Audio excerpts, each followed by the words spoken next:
Pai, do Filho e do Espírito Santo. Amém. Queridos irmãos cristãos ortodoxos, 40 dias após o seu nascimento, nosso Senhor e Deus Salvador Jesus Cristo, como um bebezinho, foi levado ao templo em Jerusalém, diretamente de Belém, subindo para Jerusalém, com seu pai adotivo José e sua puríssima, sempre virgem mãe Maria. E como de costume, a lei de Moisés assim determinava que aos 40 dias o nascido deveria se apresentar no templo, se fosse um primogênito e oferecido completamente devotado ao Senhor. Isso quer dizer que, desde o seu nascimento em Belém, mesmo antes de subir para o Egito, a fim de poder fugir das maquinações de Herodes, nosso Senhor Jesus Cristo aguardou 40 dias, subindo de Belém para Jerusalém para cumprir a lei do Senhor. Não fugiu para o Egito antes de ter cumprido aquilo que era a determinação da lei de Moisés, que todo primogênito do sexo masculino deveria ser oferecido ao Senhor no seu 40º dia. Da onde vem essa predeterminação da lei de Moisés? Qual é o intuito disso? Porque no Antigo Testamento a lei de Moisés exigia que o primogênito fosse, portanto, levado para o templo para ser apresentado. Isso, meus amados queridos cristãos ortodoxos, se dá pelo seguinte fato. Quando foi celebrada aquela primeira Páscoa dos judeus, a grande primeira Páscoa, quando os judeus foram libertados daquilo que era o jugo do faraó, nosso Deus providenciou que, como o faraó finalmente seria completamente forçado a libertar o povo, ainda que depois o perseguiu com cavalos e cavaleiros e carroças no deserto adentro e foi dizimado pelo próprio mar vermelho, mesmo assim o faraó deu um decreto de que o povo poderia sair, guiado por Moisés, porque o anjo da morte havia visitado todos os primogênitos do Egito. E naquele país foi dado a ordem de que, para que o anjo da morte não visitasse a casa dos hebreus, que fosse oferecido um cordeiro, e com o sangue desse cordeiro fosse aspergido em forma de cruz às portas das casas dos hebreus, e assim o anjo da morte não feriria os primogênitos dos hebreus. Iria ferir apenas aqueles que estavam desprotegidos e desavisados. E dentre eles até alguns amigos íntimos dos hebreus, entre os egípcios, também foram agraciados com essa notícia e tiveram seus primogênitos libertados. Mas a maioria dos egípcios, especialmente o faraó, teve o seu filho primogênito ferido pelo anjo da morte. E então foi obrigado a deixar com que o povo fosse libertado do Egito e depois acertou as contas com o faraó naquilo que foi o cruzamento do Mar Vermelho. E então o que aconteceu?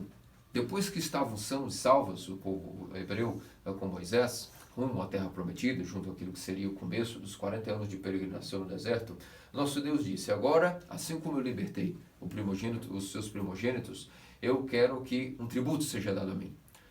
Assim como eu poupei o primogênito de vocês e feri o primogênito dos egípcios, como sinal de nossa aliança com Moisés, o sinal da Páscoa dos judeus, eu quero, portanto, que todo primogênito, assim como eu poupei o vosso primogênito, que ele seja agora oferecido a mim.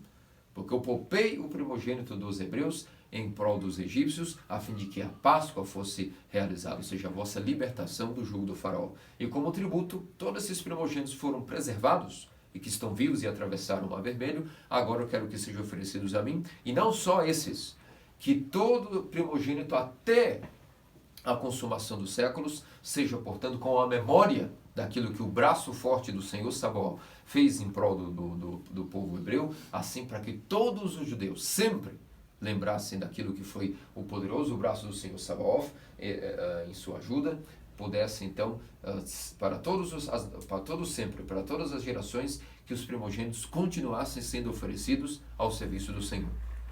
Entretanto, no 40º dia isso iria ocorrer. Por que o 40º dia? Porque a data para a purificação da mãe já estaria cumprida. A mulher não poderia entrar no templo de Jerusalém antes do seu 40º dia após dar à luz. E no 40º dia era obrigada a oferecer também o seu sacrifício para ser purificada dos seus dias de resguardo. Então aproveitava-se de que a própria mãe pudesse também participar do oferecimento do primogênito, por isso aguardava-se que esse primogênito fosse oferecido no 40º dia, para que a mãe também participasse, não somente o pai. Então, no 40º dia, nosso Senhor também como menino foi, sendo ele também o primogênito, ser oferecido. E aqui está a origem de tudo isso. Agora, como nosso Deus pedia que os primogênitos fossem completamente entregues ao templo e a Deus, existia uma maneira de redimi-los dessa tarefa. Ou seja, a princípio o primogênito devia ser entregue completamente a Deus e ter uma vida completamente devotada ao Senhor. Mas existia uma maneira que Deus deixou estabelecida, caso não fosse possível, e a maioria de fato não cumpria isso, de que o primogênito vivesse completamente apenas como um profeta, como um rabino em honra ao Senhor. Existe uma maneira de redimir o primogênito para que ele pudesse ser liberado de não estar completamente a serviço do Senhor, seja no templo e vivendo só para Deus. Para que pudesse existir essa redenção, era necessário que se matasse um cordeiro e se oferecesse no templo como a redenção, para que pudesse ter o primogênito após ser oferecido, que ele fosse liberado para voltar ao mundo, assim digamos, para ter uma vida comum. Os mais pobres poderiam oferecer, no mínimo, um casal de rolinhas, de pombinhos, em honra do seu primogênito, para apresentar ao Senhor, Deus redimisse o primogênito do serviço integral a Deus, e ele pudesse voltar ao mundo e ter uma vida, entre aspas, comum. Claro, uma vida devotada a Deus, mas não exclusiva ao serviço no templo. E foi isso que também Nosso Senhor submeteu com seus pais adotivos. Assim como todos os judeus, quando tinham um primogênito varão do sexo masculino, era levado para ser apresentado ao templo, assim também Nosso Senhor, sendo o primogênito da Virgem Maria, foi cumprir a lei, assim como se submeteu a circuncidar-se, para nunca se dizerem que estava descumprindo a lei. Da mesma maneira, Nosso Senhor não burlou a lei em relação à apresentação do primogênito. Submeteu-se como bebezinho à circuncisão e também agora ao 40º dia, assim como naquele 8º dia se submeteu a derramar sangue no altar do sacrifício do sacerdote, também se submeteu agora a ser apresentado no templo conforme a lei de Moisés. E uma vez que eu vos disse qual era a origem, portanto, dessa apresentação que todo primogênito deveria ser submetido, nós agora vamos analisar a própria apresentação característica do Senhor. Qual foi o diferencial dessa apresentação? O que aconteceu foi que algo diferente dos outros primogênitos dessa vez ocorreu. Quando a própria Theotokos sempre Virgem Maria e seu pai adotivo José entraram no templo, curiosamente duas pessoas, antes mesmo de ele ser apresentado, correram diante daquele casal pobre e aparentemente completamente significante aquela multidão em Jerusalém. E esses foram os justos Simeão e Ana profetisa. Um homem ou mulher que, segundo a Escritura, eram pessoas santas, piedosas, justas. Um deles, Simeão, era dito que era tão justo e piedoso que o Espírito Santo estava nele e havia revelado a ele de que ele não morreria se antes ver a consolação de Israel. Ora, o que era a consolação de Israel? O próprio Cristo, o Messias que havia vindo para libertar o povo judeu de todo o jugo. Da mesma maneira, Ana profetiza, narra a Escritura que era uma mulher que já 84 anos jazia no templo em oração e jejum. Ora, se uma mulher já está no templo há 84 anos e era viúva, podemos dizer que essa mulher já tinha 100 anos e facilmente, muito possivelmente, já teria até mais de 100 anos. Era uma centenária que estava ali vivendo a sua vida inteira, 84 anos, servindo e habitando no templo em Jerusalém. E essas duas pessoas santas, curiosamente, se dirigiram imediatamente para aquilo que era esse menino, esse casal com o menininho, e os seus próprios pais se surpreenderam com isso. De repente, Simeão se dirige a ele, o aponta nos braços, o toma, ergue diante de todo o povo e ergue sua voz dizendo: agora, Senhor, pode despedir em paz o teu servo, porque meus olhos viram a salvação que tu prometeste diante da face de todos os povos, uma luz de revelação para nações e glória de teu povo Israel. E essas palavras pareceram bastante enigmáticas e surpreenderam o próprio Virgem Maria. Claro, ela sabia que ali estava o Filho de Deus, sabia que Jesus Cristo, seu filhinho, era Deus, o seu pai adotivo José também, mas se surpreendeu como? Quem avisou a Simeão que ali estava o próprio menino Deus? Da mesma maneira, a profetisa se aproximou, saudou o menino, e depois de saudar o menino venerado, foi ao redor de todas as pessoas que estavam visitando o templo naquele momento, dizer: ali está o Messias, anunciando que o Messias havia chego. E essa foi a grande missão de Ana profetisa. A todos aqueles presentes foi correndo e anunciando: eis que o Messias já nasceu e está ali, é aquele menino. E é claro que nem todas as pessoas possivelmente acreditaram nela, mas cumpriu-se o anúncio e, portanto, esses dois grandes personagens estavam ali. Agora perguntemos, por quê? O que levou esses dois personagens a, curiosamente, estarem diante daquilo que era a apresentação do Senhor no templo? Algo que foi ímpar em relação aos outros primogênitos do povo de Israel. Isso segue da seguinte maneira, meus amados queridos cristãos ortodoxos, e grandes são os mistérios dessa festa.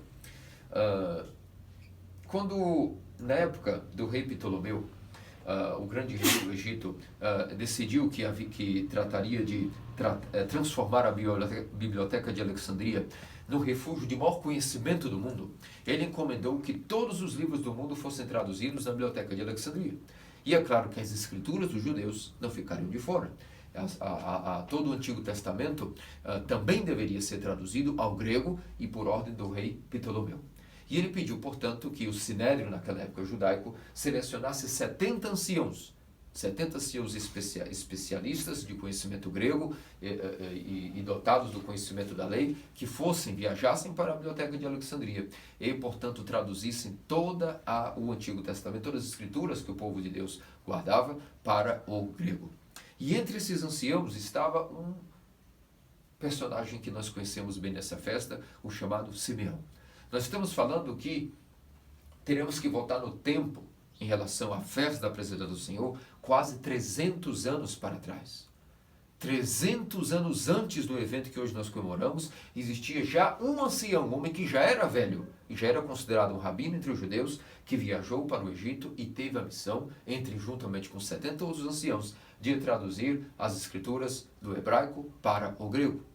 E quando sortearam as partes que cada ancião ficaria responsável de traduzir, esse Simeão, o qual hoje nós estamos aqui juntos comemorando, foi sorteado para ele algumas das partes do livro de Isaías. E dentre uma das partes que foi sorteado para ele, estava aquele versículo maravilhoso que narrava exatamente conforme o profeta Isaías viu e contemplou que uma virgem conceberia. Eis que a virgem conceberá e dará à luz um filho. Será chamado Emanuel, Deus conosco, e finalmente virá consolar Israel. Quando o ancião Simeão tratou de traduzir essa parte, apesar de já ter lido inúmeras vezes em sua vida até a sua velhice esse versículo, essa parte de que uma virgem conceberia, quantas vezes um conhecedor da Escritura já não teria lido esse tal versículo? Mas nessa hora, quando ele foi traduzir aquilo que seria o versículo, eis que uma virgem conceberá, ele sofreu uma dúvida tremenda. E pensou, é impossível que na prática, agora que eu vou traduzir isso em grego, como eu colocarei em grego que uma virgem conceberá? É impossível que uma virgem conceba. É óbvio que da união de um homem ou mulher, daí pode nascer uma vida, mas de uma virgem conceber, isso é algo bastante inusitado e impossível. Portanto, ele pensou naquele momento que traduziria fazendo uma pequena adaptação ao grego. Eis que uma mulher conceberá. E naquele momento, o anjo do Senhor segurou a mão de Simeão e com a pena banhada na tinta, ele disse, Simeão, de fato uma virgem conceberá. E agora você esperará até o momento onde você poderá pegar em seus braços esse menino, que será concebido de uma virgem, e será testemunha para todo Israel de que uma virgem concebeu, e você agora aguardará até o nascimento deste menino, e verás com seus próprios olhos aquilo que duvidastes. E é por isso que Simeão, portanto, recebeu um santo castigo, assim digamos. Viver para diante daí quase mais 300 anos de vida até poder ter aquela grande revelação. É por isso que se diz que era um homem justo e piedoso, que habitava no templo, fez da sua morada já não mais o mundo, mas o próprio templo, e ali estava aguardando durante centenas de anos. Um belo dia, onde talvez finalmente ele que era santo e justo, e o Espírito Santo nele morava, estava com ele, o indicasse, Simeão, agora de fato aquele será o Messias. E ele aguardou, imaginemos quantos meses, anos, estações do inverno, verão, primavera, outono, quantas vezes o mundo mudou, e Simeão estava ali aguardando que finalmente, um dia, o Espírito Santo iria indicar a ele, ali está o Messias. E é esse o dia maravilhoso que nós estamos comemorando hoje, queridos amados cristãos ortodoxos. O dia em que, quando esse pequeno menino, nos braços de uma virgem, com menos de 20 anos de idade, aos seus 14 anos, juntamente com um senhor de 82 anos, seu pai adotivo, entrou ali praticamente desapercebidos por tudo e todos, aos olhos do mundo. Mas a Simeão, o homem justo e piedoso que, exausto, estava aguardando a revelação do próprio Deus, de que era o Messias, ali o Espírito Santo indicou, ali finalmente entrou o Messias. E nesse momento imaginemos a grande exultação de Simeão, sabendo que finalmente, após quase 300 anos de espera, correu ansioso com seu corpo já cadavérico, completamente exausto e cansado, correu, tomou o menino nos seus braços e o ergueu para todas as nações, primeiramente para Israel. Mas o seu grito ecoou para todo mundo, sendo como o primeiro precursor de Deus. Antes mesmo do Batista precursor, o grande precursor Simeão, então ergueu o menino com seus braços fadigados, reunindo sua última força, seu último vigor, e gritou para todos: agora sim, Senhor, podes despedir em paz o teu servo. E agora vemos de onde vem esse suspiro, esse grito de agora podes despedir em paz. Ou seja, um suspiro de um homem velho, cansado, que aguardou anos de purificação e santidade para poder ser digno de apontar ao mundo inteiro, publicamente, que ali estava o Messias. E para os seus pais, esse menino, nosso Senhor e Deus Salvador Jesus Cristo, começaram então a fazer sentido aqueles acontecimentos recentes de há 40 dias antes, onde ele nasceu aos olhos do mundo escondido. A sofrimento, a perseguição, agora teria que fugir ao Egito. Mas ali começava a ver as maravilhas do próprio Deus. Que se ele nasceu desapercebido para o mundo, pois agora, de uma maneira ímpar, o mundo teve o anúncio, através de Simeão, de que ali estava o Messias. Imaginemos o casal que teve a grande graça de ao menos encontrar uma manjedoura, uma caverna cheia de animais para dar à luz ao filho, mas esse era o Messias, que nasceu em Belém, mas ninguém sabia que havia nascido. Estava sendo até perseguido.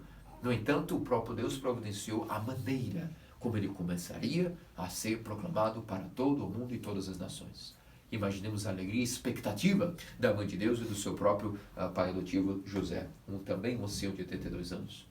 E nesse momento, portanto, Simeão proferiu esse grande grito. Depois Ana profetiza, se aproximou, filha de Fanuel, da tribo de Asser, que há 84 anos mantinha-se em jejum e oração no templo, e também para confirmar aquilo que era o que Simeão estava dizendo, com uma segunda testemunha ocular, também disse: eu também testifico que esse de fato é o Messias. E disse não só aos seus pais, como a todos os que estavam naquele momento no templo. E podemos perguntar por que Deus preparou essas duas pessoas. Porque assim como na Páscoa dos judeus, quando mesmo o Senhor com seu braço forte e poderoso libertou o povo do jugo do faraó, nós vemos que existiam dois tipos de pessoas entre o povo judeu. Uns que eram os cabeças duras, reclamadores, mesquinhos, sempre reclamando das coisas, mesmo sendo libertados do jugo do faraó, eram pessoas ingratas. Que mais tarde elas foram representadas na época quando Cristo nasceu por aqueles que eram os fariseus, saduceus e toda essa elite judaica de escribas que eram raça de víboras, como o próprio Batista dizia. A prefiguração desses judeus e fariseus estava naquele povo cabeça dura, entre os judeus que reclamavam e blasfemavam contra Deus, mesmo vendo seus milagres. Agora, entre aqueles judeus que foram libertados, existiam também pessoas piedosíssimas, como a família de Arão, a família de Moisés e todos aqueles que foram fiéis como Josué, que eram pessoas que glorificavam a Deus todas as vezes que viam as maravilhas que Deus realizava diante do povo. E essas pessoas eram a prefiguração daquele que um dia seria quando o Messias nascesse, não os fariseus e saduceus, que foram prefigurados pelos blasfemadores de Israel rumo à terra prometida. Agora, prefigurando aquilo que seria o povo que daria bem boas-vindas ao Senhor, como aqueles que foram gratos também durante o deserto, estava se a prefiguração deles era aqueles que foram gratos durante o deserto, me refiro àquilo que seria a manifestação de Simeão e Ana profetiza. Que da mesma maneira como quando nosso Senhor, Deus Salvador Jesus Cristo, com seu braço forte, matou o faraó e seus cavalos e cavaleiros, e pessoas blasfemaram e outros foram gratos, também dois tipos de pessoas, originadas dessa mesma linhagem, chamados judeus, também estavam prontos para receber nosso Senhor. Uns com escárnio e desprezo, os fariseus, e outros representados por Simeão e Ana profetiza. Com total temor e amor, receberam o nosso Senhor e anunciaram eles às nações de maneira piedosa, com obediência suprema, com humildade suprema e com total devoção.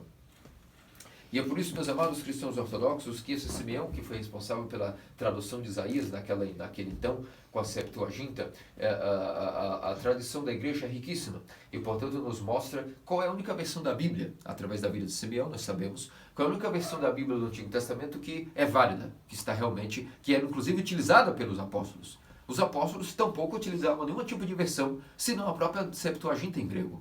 Isso como nós sabemos que os apóstolos utilizavam a Bíblia em grego e não uma Bíblia em hebraico ou aramaico ou outras versões quaisquer.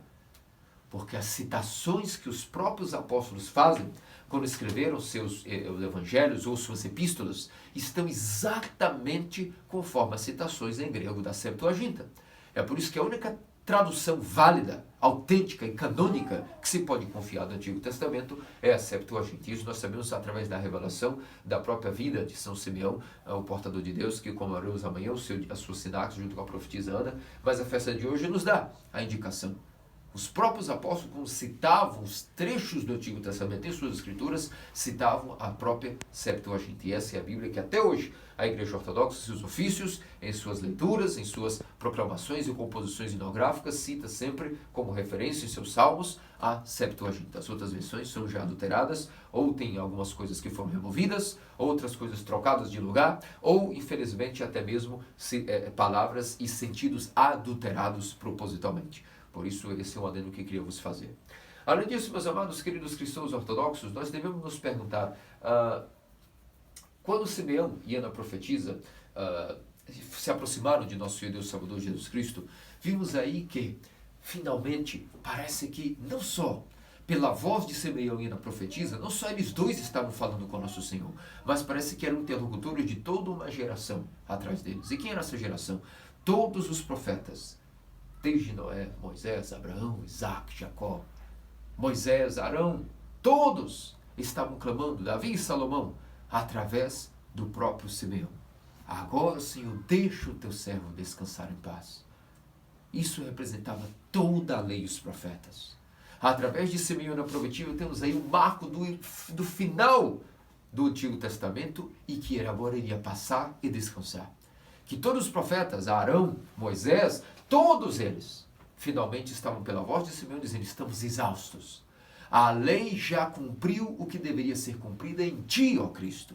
E hoje eles apresentaram no templo como nós, os profetas, anunciamos que serias. Como Isaías se rejubilou do Hades, sabendo o anúncio de que agora se cumpriu o que ele havia também anunciado. E por isso é como que todo o Antigo Testamento, na figura de São Simeão e Ana profetiza, passaram a tocha da lei para aquilo que seria agora a obra da graça, o Novo Testamento. A lei exausta que estava e não podendo curar o homem, mas apenas separá-lo daquilo que era o pecado, finalmente entrega o povo de Deus, não mais para o seu julgo da lei, que não podia curar, mas apenas separar o homem do pecado. Agora a lei exausta, através da voz de Simeão e da profetisa. Todos os profetas prefigurados em todo o Antigo Testamento, agora, na figura de São Simeão, como gritam e deixam, agora podes deixar os teus servos todos descansar em paz. Porque finalmente Israel viu a glória que tu preparaste para todas as nações. E glória primeiramente do teu povo Israel, mas uma luz de revelação para todas as nações. E é por isso que através de Simeão da profetisa, todos os profetas descansaram. Todo o Antigo Testamento passou e a lei também pôde ser encerrada. A partir dali, a época da graça estaria inaugurada. E também, meus amados cristãos ortodoxos, nesse dia de hoje, nós vemos o quanto a Escritura, juntamente com a tradição da Igreja e com a vida dos santos, formam como única corrente de fluxo, que é aquilo que é para nós a grande informação sobre o que é a Igreja, sobre o que é a vida de Deus e do seu povo. Nós temos, por um lado, como revelação divina das Escrituras. Nós temos como, por outro lado, revelação direta de Deus, a própria tradição passada de pai para filho, e a vida dos santos também são um conjunto de revelação divina que nos tecem para nós como uma corrente única de fluxo de informação sobre aquilo que é a garantia do que é a Igreja. E, portanto, pela própria tradição, como nós vemos, como cantamos ontem nos serviços da igreja, se vocês estiveram atentos ao que leram no coral sobre os serviços das vésperas e matines, nós vimos as explicações, por exemplo, por que nas vésperas? Todas as vésperas, nós cantamos todos os dias do ano o famoso hino de despedida de São Simeão. Agora, Senhor, podes despedir em paz o teu servo, porque meus olhos viram a salvação que está diante dele como a luz de revelação para todos os povos, a glória de teu povo Israel. Todos os ofícios vespertinos e vesperais, nós cantamos esse canto. Por quê? E as explicações estavam nos hinos das festas, da festa de ontem. Se vocês estavam atentos, se diz que um novo amanhecer, uma nova aurora estava agora brilhando para o mundo, para Israel e para todas as nações. E é por isso que nós deixamos para orar, justamente nas vésperas. As vésperas representam aquilo que é o pôr do sol, nas horas canônicas da Igreja Ortodoxa. E as vésperas de que pôr do sol? De que o Antigo Testamento estava agora passando, ou seja, a lei passou. E por isso, no pôr do sol, no fim do dia, todos os ofícios vesperais, como dizem, chega. O que a lei podia fazer, já fez. E rememoramos isso naquilo que as vésperas são as expectativas que temos desde a criação do mundo, depois da queda de Adão, comemoramos a espera ou aguardada encarnação do Filho de Deus com as matinas, que começam as matinas proclamando glória a Deus nas alturas. Ou seja, antes, no final das vésperas, estamos como encerrando o Antigo Testamento, despedindo-nos daquilo que era a lei, da oração de São Simeão. E logo, antes dos exalmos, dos 6 salmos das matinas, nós estamos proclamando que Cristo nasceu através de glória a Deus nas alturas. Essa tradição, se vocês analisam bem, os ofícios de ontem, os serviços, estavam explicando-nos que o novo amanhecer, o novo real da aurora estava agora diante de Simeão e de Ana profetiza. E é por isso que nos ofícios vesperais, todos os dias do ano, nós encerramos as vésperas, a conclusão das vésperas é antecedida pelo trisságio, mas antes do trisságio temos aí o hino de São Simeão. E da tradição da igreja nós também temos outra revelação a respeito da vida de São Simeão. Se vocês também estavam atentos ao que foi lido ontem na vigília, perceberam que Simeão encerrou naquele dia o seu serviço corporal a Deus. Mas o seu serviço espiritual estava longe de ser encerrado. Porque se vocês estiveram atentos, viram que os ofícios da igreja disseram que assim que Simeão ergueu o menino Jesus em seus braços, depois ele faleceu, finalmente descansou, com seus quase 300 anos de idade, e sua alma, como a alma de todos os justos, foi para onde? Para o céu. Ora, não existia ainda céu. Porque o reino dos céus ele não havia sido inaugurado, porque o Senhor mesmo havia morrido nem ressuscitado. Então, para onde foi a alma de Simeão? Como todos os outros justos e profetas, Abraão, Isaac, Jacó, Adão, Eva e todos iam para o Hades. E então a alma de Simeão foi para o Hades. E quem foi dizer que ele foi descansar? O seu corpo descansou após 300 anos de vida, mas a sua alma foi iniciar um outro serviço e tampouco foi descansar. Ao descer as mansões do Hades, se vocês escutaram bem nos ofícios da igreja, ele foi anunciar correndo a Adão: ó pai Adão, eu, Simeão, exausto que estava lá, em cima da superfície do mundo, finalmente meus olhos viram e meus braços tocaram aquele que te prometeu, quando caíste do paraíso, que um dia viria e encarnaria para nos salvar a todos daqui.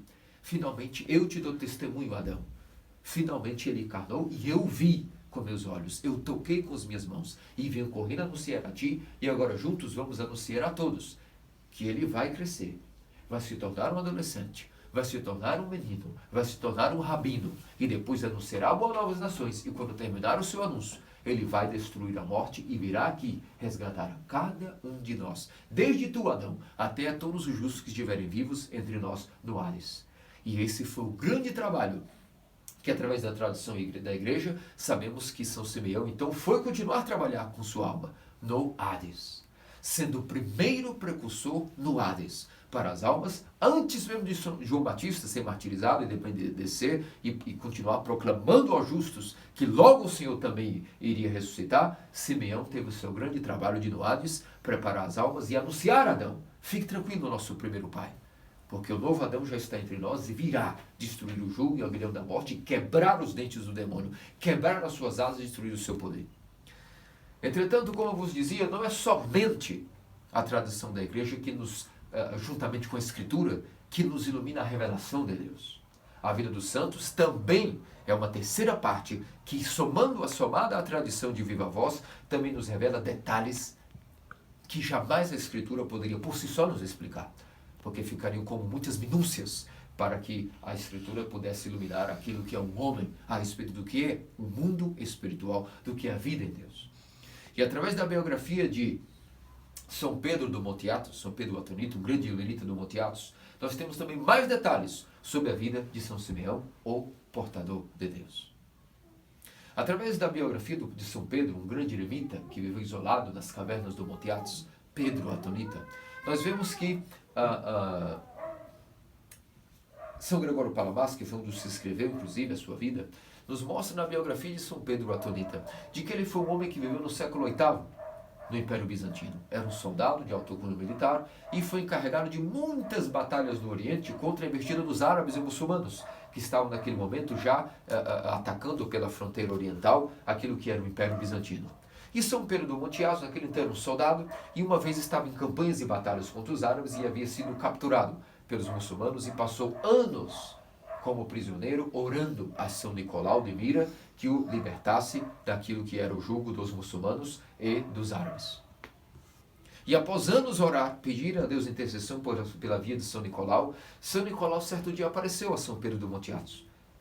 E ele orava assim a São Nicolau: se um dia você me libertar e eu puder voltar à minha terra natal, estabelecer a minha fé, me devotarei completamente a Deus. Devotarei toda a minha vida ao Senhor e me tornarei um monge. E ele, uma vez, portanto, após anos de oração, recebeu a visita de São Nicolau. E São Nicolau fez a seguinte pergunta a São Pedro em sua cela: por que é que você ora para mim, que eu te liberte da prisão? Diga-me, qual é o motivo que você ora por a minha pessoa que te liberte da prisão? E São Pedro do Monte Atos disse: bem, eu prometi que caso o Senhor me libertasse, eu ia me oferecer como monge por toda a minha vida, mas eu orei para o Senhor por uma questão óbvia. Não és o padroeiro dos prisioneiros, como toda a Santa Igreja Ortodoxa o clama, como São Nicolau, arcebispo de Mirilícia, o protetor dos prisioneiros, e aquele que sem demora nos livra do cativeiro? E São Nicolau disse: sim, isso é verdade, mas o que você está me pedindo eu não posso de nenhuma maneira lhe conceder. E naquele momento São Pedro do Monte Atos ficou perplexo e disse: mas o que é que São Nicolau não pode pedir a Deus? Porque nós sabemos pela tradição da igreja que depois da Trindade vem a Theotokos. Depois da Theotokos, São João Batista.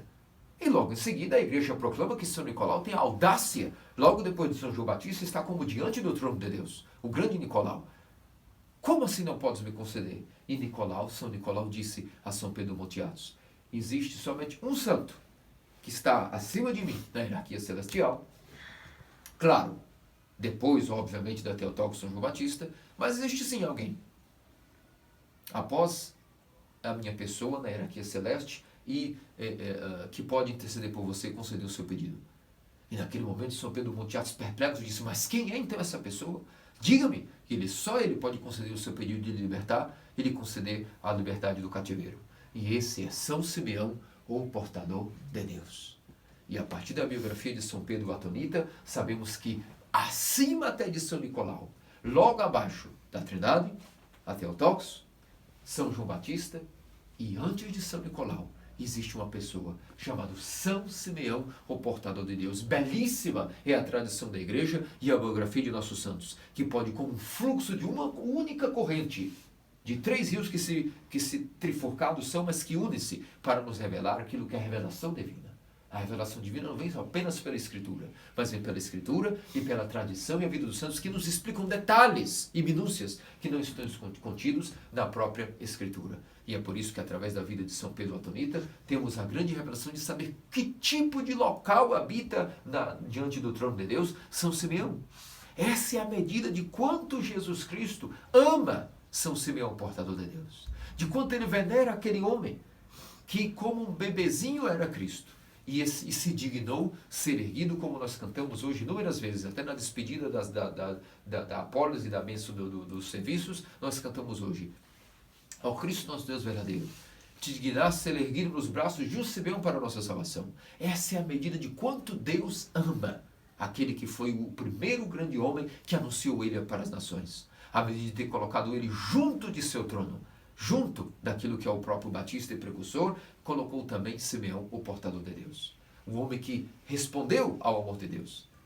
Por isso Deus o ama tanto. Imaginemos que emoção teve Simeão ao colocar as suas mãos naquele bebezinho, acariciá-lo, colocá-lo diante do seu regaço, beijá-lo, sentir o cheiro desse bebezinho e depois, tremendo e chorando, pedir que ele despedisse o seu servo. Essa é a medida de quanto Deus amou Simeão. E assim como uma vez, como o bebezinho foi colocado no regaço de Simeão, agora Deus também quis colocar Simeão no seu regaço.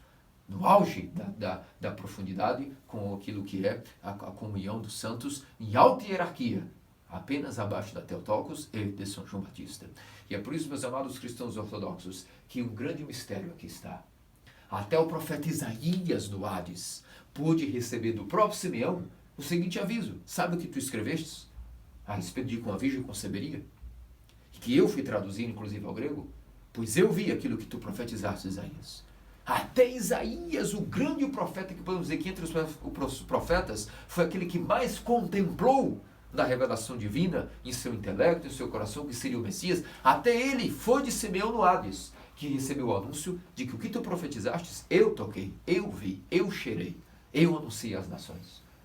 Vejam que grande santo nós comemoraremos amanhã e que já antecipadamente comemoramos hoje também naquilo que é a festa da apresentação da Mãe de Deus, de Nosso Senhor Jesus Cristo ao templo, perdão.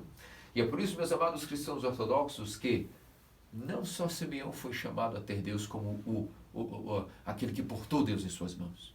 Aquilo que Simeão portou nas mãos, há um grande mistério, que cada cristão ortodoxo, somente a nós cristãos ortodoxos, somos dignos de sermos feitos também como Simeão, o título de portadores de Deus. E como isso é possível?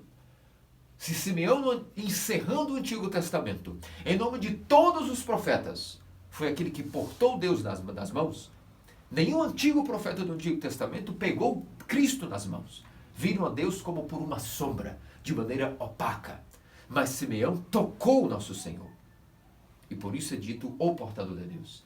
Cada cristão ortodoxo agora no Novo Testamento, uma vez que a lei descansou e a graça iniciou-se, também tem a graça de ser dignificado, também ter o mesmo título e a mesma graça de Simeão. Aquilo que ele tomou pelas mãos e anunciou às nações, todas as vezes que nós nos colocamos na fila da comunhão, todas as vezes que abrimos a nossa boca e recebemos os santos dons, estamos fazendo o mesmo movimento que Simeão fez com as mãos, agora com o nosso coração. E aí vem aquela terrível pergunta: será que o nosso coração está digno de portar o próprio Rei de Israel, o próprio Rei do Universo, da mesma santidade, da mesma obediência, da mesma humildade e devoção, piedade e amor que Simeão, aquele ancião, aguardou 300 anos a promessa e recebeu em suas mãos? Porque se nós não estivermos preparados minimamente para isso, e certamente quem dirá que estará preparado para comungar? É impossível uma preparação digna. Mas que sirva de meditação para vocês e de força e ânimo espiritual. Que esse é o estado de santidade que devemos estar todas as vezes que nos aproximamos dos santos dons e do cálice santíssimo. Com temor de Deus, fé e amor aproximai-vos, grita o sacerdote. Lembremos-nos da imagem de São Simeão, que durante 300 anos se preparou para ser o portador de Deus em suas mãos. Nós não temos 300 anos de vida para nos arrepender. Por isso, cada noite, cada vigília, cada momento que estamos nos preparando para os santos dons, é essa imagem do arrependimento que temos tentado adquirir. A mesma santidade, a mesma devoção, piedade, fé e obediência que Simeão tinha, assim nós temos que nos tentar, com todas as nossas, ao menos tentar, com todas as nossas forças, nos aproximar dos santos dons. E aquilo que um ancião recebeu nas mãos, nós recebemos muito mais dentro do coração. E tudo aquele como comunga os santos dons do corpo e sangue de Cristo, os santos mistérios, passa a ser o quê? Um portador de Deus. Um chamado teófilo, aquele que porta a Deus. É uma lástima e tristeza que após a comunhão, muitas vezes, e todos nós, eu sou o primeiro deles antes de vocês todos, que infelizmente deixamos escapar, como água pelos dedos, a graça que nós recebemos nos santos dons. Que grande tristeza. Portanto, meus amados queridos cristãos ortodoxos, peçamos pelas orações de São Simeão, portador de Deus, que tem tanta audácia assim diante do trono daquele que ele carregou nas mãos, que ele também interceda pelo nosso arrependimento, que ele interceda para que todas as vezes que comunguemos, também temos a mínima santidade, a mínima devoção, a mínima audácia, a mínima obediência, capaz de também fazer com que o nosso coração seja digno de também, todas as vezes que comungarmos, por isso nas orações de agradecimento à comunhão, também repetimos mais uma vez a oração de São Simeão, para mostrar que o nosso coração agora grita, com todos do Antigo Testamento, e com toda a comunhão dos santos, dos anjos e de toda a igreja do Novo Israel, que é a igreja ortodoxa, e os santos do Novo Testamento. Todos em uníssono cantamos após a comunhão. Agora, Senhor, podes despedir em paz o teu servo. Porque não só os meus olhos, nem a minha boca, nem somente o meu corpo, minhas mãos, mas o meu coração viu aquilo que preparaste diante da face de todos os povos. A luz de revelação para as nações e glória de teu povo Israel, os teus santos mistérios, a tua encarnação, a tua paixão, a tua crucificação, a tua ressurreição e a tua grande graça que é a tua igreja. Por isso, meus amados cristãos ortodoxos, somos muito mais dignos de sermos agraciados de graça do que até os profetas o foram. Mas que tipo de conduta de vida e piedade nós temos?